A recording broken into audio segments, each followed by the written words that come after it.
Hello guys, in this video I'm going to show you how to set who can send you messages in the Telegram app.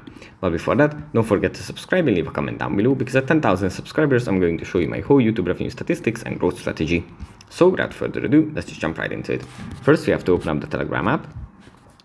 And here it opens up in the chats where we have our conversations. From here we have to swipe to the right, tap on settings. And under the settings section, tap on privacy and security.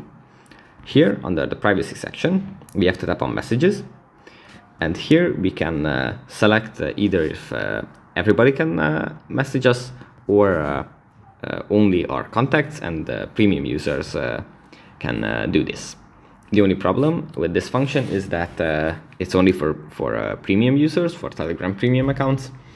And yeah, but if you have one, or if you want to subscribe, then you can do it and add this function. So that's pretty much it for this video. Hope it was helpful for you guys, and I'll see you in the next one. Bye.